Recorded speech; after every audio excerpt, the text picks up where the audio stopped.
Bonjour, bienvenue sur ce petit tutoriel concernant les tableaux.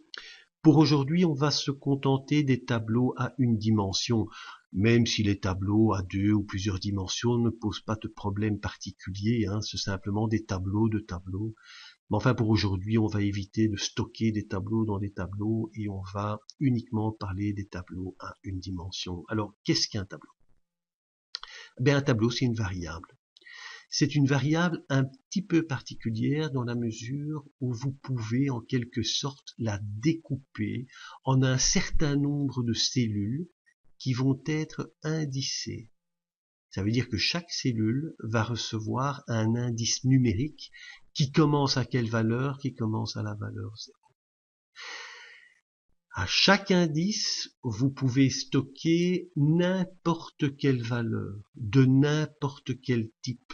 Vous pouvez stocker un type number, et puis un type string, et puis un type object. Il n'y a absolument aucune limite, dans le cadre évidemment, dans les limites évidemment, des types disponibles en JavaScript. Alors ici, j'ai fait un petit exemple avec le tableau montable.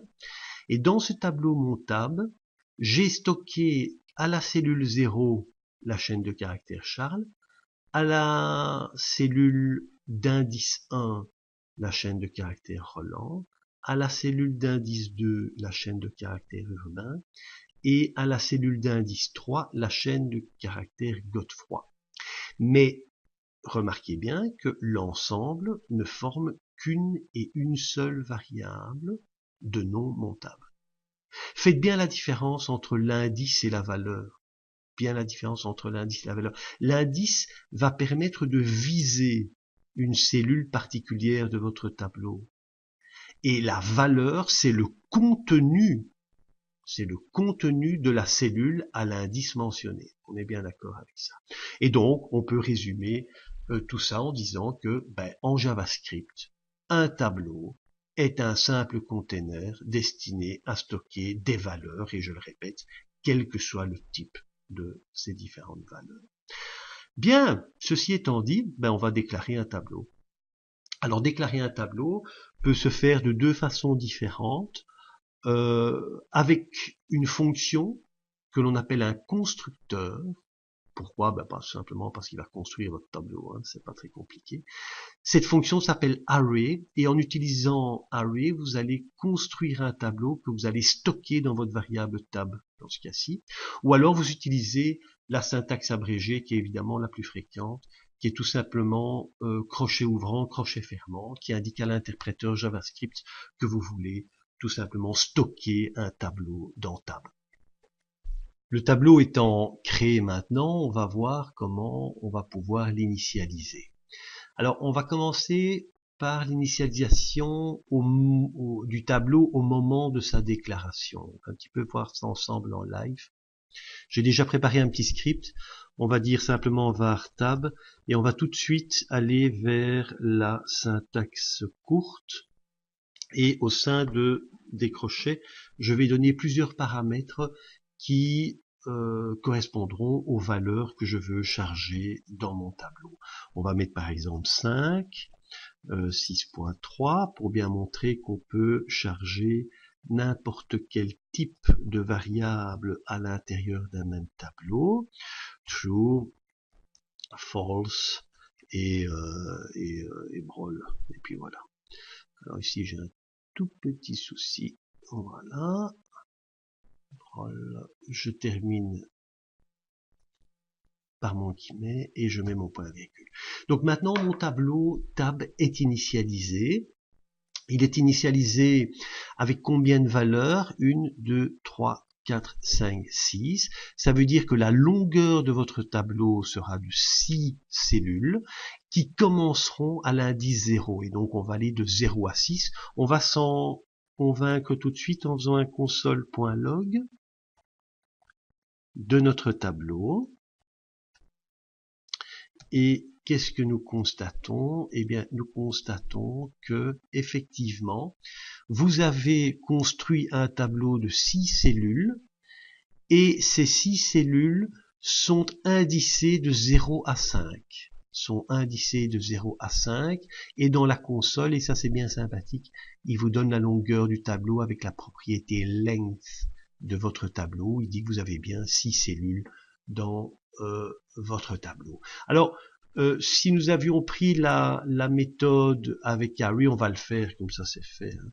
New Array, évidemment, tout se serait passé exactement de la même manière, si ce n'est que ici, c'est à l'intérieur des parenthèses du array que nous allons passer les paramètres qui permettent de remplir le tableau.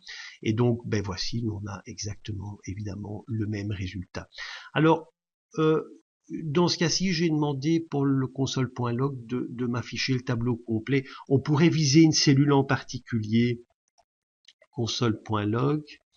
Cette fois-ci, je vais dire tab, crochet ouvrant, crochet fermant, et à l'intérieur de mes crochets, je vais viser la cellule dont je veux afficher le contenu. On va essayer d'afficher coucou, donc c'est la cellule 0, 1, 2, la cellule 2. Donc ici, qu'est-ce que je fais? J'ai donné le nom de ma variable tableau, j'ai précisé le nom de ma variable tableau, suivi de crochet fermant, crochet ouvrant, crochet fermant, et au sein des crochets, j'indique simplement la cellule que je vise. Dans ce cas-ci, c'est la cellule numéro 2, et on va voir ce que ça donne au niveau de Chrome. Normalement, ça va afficher coucou. Et bien voilà, j'ai effectivement coucou qui vient s'afficher. Il est clair que si vous mettez 3 ici, vous allez avoir true. Pourquoi? Parce que cellule 0, cellule 1, cellule 2, cellule 3. Dans ce cas-ci, j'utilise ma variable tab et je vise la cellule numéro 3. Mais qu'est-ce que je vais avoir? Je vais évidemment avoir cette fois-ci l'affichage de ma valeur booléenne true.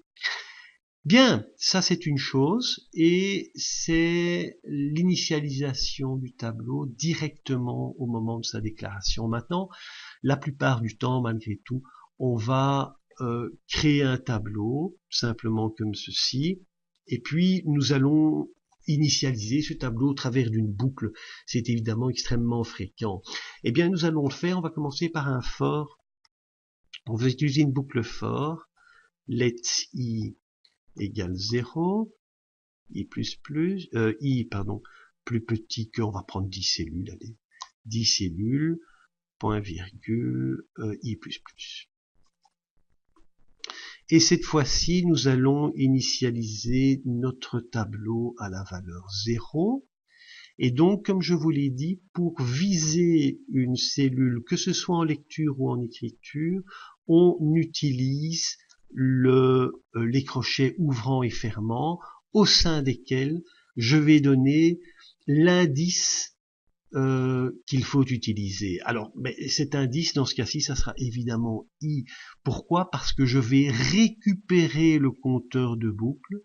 Je vais récupérer mon compteur de boucle pour initialiser mon tableau. C'est évidemment un grand classique, hein, parce que ici, au premier tour, je vais avoir tab 0, je vais avoir 0 dans tab 0. Au deuxième tour, je vais avoir 0 dans tab 1. Au troisième tour, 0 dans tab 2. Et ainsi de suite, jusqu'au moment où i atteint la valeur 10. À ce moment-là, la condition renvoie false, ma boucle est cassée, je continue en séquence. Et justement, en séquence, on va un petit peu voir le contenu de notre tableau. Et vous vous doutez bien du résultat, mais nous allons malgré tout l'afficher dans la console. F5, et bien voilà, cette fois-ci, j'ai un tableau de 10 cellules, et les 10 cellules ont bien été initialisées à 0. Constatez qu'on va bien de 0 à 9. Hein. Donc les 10 cellules ont bien été initialisées à 0. Je me permets ici de faire un petit rappel. Ne confondez pas l'indice et le contenu de la cellule à cet indice. Donc ici, j'ai la cellule d'indice 0, dont le contenu est 0. Ici, j'ai par exemple l'indice 7, la cellule d'indice 7, dont le contenu est la valeur 0. Très bien. Donc ça, c'est une première chose. Une deuxième chose, c'est que nous pourrions demander à l'utilisateur de remplir un tableau. Alors on peut repartir de cet exemple-là parce qu'ici, c'est le programmeur qui va remplir le tableau, mais on pourrait demander à l'utilisateur de le faire. Mais qu'est-ce qu'il suffit de faire? Ben, tout simplement, plutôt que d'affecter avec la valeur, une valeur décidée par le programmeur, eh bien, on va tout simplement faire un window.prompt, window.prompt, ou prompt tout seul, hein. La méthode prompt appartient à l'objet window. Si vous utilisez prompt sans préciser window, eh bien c'est un raccourci qui est possible en JavaScript. Donc qu'est-ce qui va se passer maintenant? On va peut-être pas en faire 10, hein, parce que sinon ça va durer longtemps. On va en faire 3. CTRL S, je vais relancer le programme. Et bien voilà, 5, 6, 9. Le résultat est évidemment attendu. Nous avons bien un tableau de 3 cellules. Si nous développons le résultat du console.log, nous avons à la cellule 0 la valeur 5, à la cellule d'indice 1 la valeur 6, à la cellule d'indice 2 la valeur 9. Vous constatez que ce sont 3 chaînes de caractères, compte tenu qu'un prompt renvoie toujours des chaînes de caractères. Et on a toujours cette petite indication de la longueur de notre tableau. Alors maintenant, on va peut-être, j'utilise chaque fois le console.log pour l'affichage. Je vais ici utiliser une petite boucle qui va me permettre de faire un affichage dans le document lui-même. For let i égale 0, i plus petit que tab.length, vous constatez que j'utilise ici pour créer la condition de boucle l'expression tab.length car celle-ci renvoie la longueur de mon tableau. Et donc c'est bien pratique pour créer la condition de boucle. Donc tab.length renverra dans notre cas la valeur 3. Alors ici on va faire un petit affichage dans le document. On va essayer de soigner un petit peu le texte. On va dire cellule d'indice, mettre un petit espace, plus i afin de récupérer l'indice de la cellule du tableau, plus de points avec un espace, plus le contenu du tableau à la cellule mentionnée, i, plus un petit BR, histoire que chaque affichage soit renvoyé à la ligne. Donc voilà, mon point virgule. Et on va aller voir maintenant un petit peu ce qui se passe côté Chrome, F5, 5, 6, 9, et qu'est-ce qu'on constate? Bien, on constate que l'affichage attendu est apparu, hein. Nous avons pour chaque ligne, cellule d'indice, on a récupéré le compteur de boucle pour afficher l'indice du tableau. Donc on a l'indice 0, 5, l'indice 1, 6 et l'indice 2, 9. Je reviens côté code pour expliquer tout ça. Donc c'est vraiment très important. Lorsque vous affichez le contenu d'un tableau, tout d'abord utilisez le tab.length pour construire la condition de boucle, mais également la récupération du compteur de boucle à chaque tour. Au premier tour, forcément, le compteur vaut 0 puisque 0 est plus petit que 3. Donc, on aura cellule d'indice 0 plus tab i, et tab i va simplement permettre d'aller récupérer le contenu de la cellule d'indice i, dans ce cas-ci d'indice 0. Au tour suivant, nous aurons 1, au tour suivant, nous aurons 2. Alors, ceci étant dit, il arrive quand même fréquemment que l'utilisateur, qu'on demande à l'utilisateur de rentrer un certain nombre de valeurs avec une condition d'arrêt. Cette condition d'arrêt n'étant évidemment pas une valeur significative, c'est-à-dire que celle-ci ne peut pas être prise en compte dans les valeurs que l'utilisateur va entrer, valeurs qui seront stockées dans le tableau. Bien, alors on va un petit peu faire ça en live ensemble. Je vais d'abord supprimer tout ça. Voilà, et je vais créer deux nouvelles variables, var, val et i. Voilà. Alors, à quoi vont servir ces variables? Eh bien, val, si vous voulez, va servir un peu de valeur tampon. Ça veut dire que val, chaque fois que l'utilisateur va entrer une valeur, on va la stocker dans val, et ensuite on va tester le contenu de val avec la condition d'arrêt de saisie. Et en fonction que cette condition va renvoyer false ou vrai, on va accepter que la valeur rentre dans le tableau ou au contraire arrêter la saisie des valeurs. Alors, i par contre, vous savez, nous allons stocker des valeurs dans un tableau, donc nous devrons de toute façon avoir ici une variable permettant de viser l'indice dans lequel nous désirons stocker la valeur entrée par l'utilisateur. On va faire une première chose, c'est qu'on va demander à l'utilisateur une valeur, val égale window.prompt, en lui spécifiant que effectivement on va mettre valeur ici, 2 points, et entre parenthèses 999 pour sortir. 1, 2, 3 pour arrêter la boucle, pour arrêter la saisie, pardon. Pour arrêter la saisie. Voici. Alors, ceci étant dit,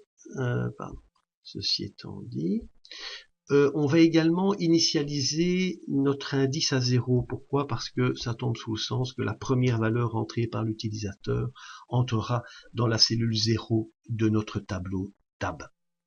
Alors, ici, on va rentrer dans une boucle while. While, et la condition d'arrêt de ce while, eh bien, c'est évidemment, est-ce que la valeur entrée par l'utilisateur est différente de 999? Autrement dit, on va dire val différent de 999. 1, 2, 3. Et c'est une chaîne de caractères. Voilà. Effectivement, lorsque l'utilisateur entre 999, il faut arrêter la saisie. Traduction, il faut sortir de la boucle. Donc, tant que cette valeur sera différente de 999, eh bien, je vais entrer dans ma boucle et stocker tout simplement les différentes valeurs dans mon tableau. Alors, que va-t-on faire? Imaginons la chose suivante. L'utilisateur a entré la valeur 5 dans val. While, val différent de 999, vrai. Eh bien, à ce moment-là, je vais entrer ma valeur dans le tableau, tab. La première valeur va entrer tout simplement à l'indice 0. Pourquoi? Mais parce que j'ai initialisé i avec 0. Et cette fois-ci, je vais tout simplement affecter la valeur entrée par l'utilisateur, la valeur 5, à la cellule tab i, c'est-à-dire la cellule tab 0. Ensuite, ce qu'il faut faire, c'est évidemment relancer une lecture. Tiens, l'utilisateur, on lui demande de relancer une lecture. Pour ça, je vais faire simplement CTRL-C, CTRL-V. Je vais relancer une lecture, je redemande une valeur à l'utilisateur. Ici, il faut bien faire attention à une chose, hein. Il ne faut pas oublier évidemment d'incrémenter i, sinon vous allez sans cesse écraser la valeur de tab 0. Donc on incrémente i. Pourquoi? Parce que maintenant i vaut 1. Et imaginons que l'utilisateur ait entré la valeur 7. On incrémente i vaut 1. Est-ce que 7 est différent de 999? Vrai. Donc, qu'est-ce que je fais? Je mets 7 dans tab 1. Je demande une valeur à l'utilisateur. Il va rentrer, je sais pas, coucou. On fait i++, mais non, i vaut 2. Est-ce que coucou est différent de 999? Vrai. Donc, qu'est-ce que je fais? Je mets le contenu de val, coucou, dans tab i. Et ici, i vaut 2, donc ça sera dans tab 2, et ainsi de suite. À un moment, l'utilisateur va tout simplement désirer stopper sa saisie. Et que va-t-il faire? Il va rentrer 999. Et est-ce que val est différent de ce 999 faux, eh bien, on va sortir tout simplement du while et continuer en séquence, et nous allons simplement afficher le contenu du tableau à la sortie. Console.log. On pourrait faire un console.table, tiens, pour une fois. Alors console.table, ça c'est pratique, hein, surtout lorsque vous avez des variables de type tableau, parce qu'il vous l'affiche comme un tableau, c'est assez simple. Voilà, CTRL S, on va un petit peu voir ce que ça donne, voir si ça fonctionne. Hop, F5, j'ai une erreur de syntaxe à la ligne 10. À la ligne 10, qu'est-ce que j'ai été faire comme bêtise? Ah oui, voilà, j'ai oublié de fermer mon guillemet. Voilà. CTRL S, F5. Ah ben décidément, j'ai encore une erreur. Oui, tout simplement parce que je l'ai pas fermé au bon endroit. Voilà. CTRL S, F5. À la ligne 14 maintenant. Bravo Louis, il me semble que je suis en forme aujourd'hui. Ben c'est tout. Ah bah oui, puisque j'avais fait, rappelez-vous, j'avais fait un CTRL C, CTRL V, donc forcément j'avais répété mon erreur. Voilà, F5, c'est parti. Donc on va rentrer la valeur, je sais pas, 6, puis la valeur 8, puis la valeur coucou, puis la valeur brawl, puis la valeur 99, puis la valeur 65, et puis je décide d'arrêter la saisie, et je rentre 999. 999. Qu'est-ce que je vois devant mes yeux ébahis? Qu'effectivement, j'ai l'affichage de mon tableau grâce au console.table. Je reviens sur mon code et je constate la chose suivante. Tant que j'ai rentré des valeurs différentes de 999, je suis resté dans ma boucle. Lorsque j'ai rentré 999, je suis sorti de la boucle et j'ai continué en séquence, ici sur la ligne 17, avec mon console.table. Vous constatez que effectivement, j'ai toutes les valeurs que j'ai entrées dans le tableau qui sont ici affichées. Donc, petit rappel, lorsque l'utilisateur entre des valeurs dans un tableau avec une condition d'arrêt, ça veut dire que nous ne connaissons pas le nombre de valeurs qu'il va rentrer. C'est lui qui décide. Mais pour ce faire, il faut lui donner la possibilité d'arrêter la saisie. Et c'est ça qu'est la condition d'arrêt. Cette condition d'arrêt n'est pas significative. Ça veut dire quoi? Ça veut dire que c'est une valeur qui ne peut pas être prise en compte. Dans notre cas, elle ne peut pas être prise, elle ne peut pas être enregistrée dans notre tableau. Et donc, comment cela fonctionne? Vous avez une première lecture en dehors de la boucle. Pourquoi? Mais tout simplement parce qu'il se pourrait que l'utilisateur ne veuille même pas rentrer une seule valeur dans le tableau. Imaginons qu'à la première lecture, il rentre 999. Mais forcément, while, est-ce que la val est différente de 999? Faux. À ce moment-là, on continue en séquence derrière la boucle while et c'est terminé. C'est une situation qui peut évidemment arriver. Donc la première lecture se fait en dehors du tableau. On teste notre variable de travail, une variable de travail, qui sera écrasée à chaque entrée de valeur. Lorsque la valeur est différente de 999, eh bien, je vais l'affecter à tab i. Alors, à mon tableau, évidemment, i est l'indice, représente l'indice de chaque cellule du tableau et je l'ai initialisé à 0 en dehors de ma boucle. Et je n'oublie pas, évidemment, après avoir demandé la deuxième lecture, la troisième lecture, la quatrième lecture, etc., je dirais d'incrémenter la valeur de i afin de ne pas écraser la valeur précédente que l'on a rentrée dans le tableau. Voilà. Alors, vous avez maintenant appris dans ce tuto à d'abord, qu'est-ce qu'un tableau? Vous avez appris à déclarer un tableau, vous avez appris à initialiser un tableau au moment de sa déclaration et d'initialiser un tableau avec une boucle, que ce soit une boucle for ou une boucle while.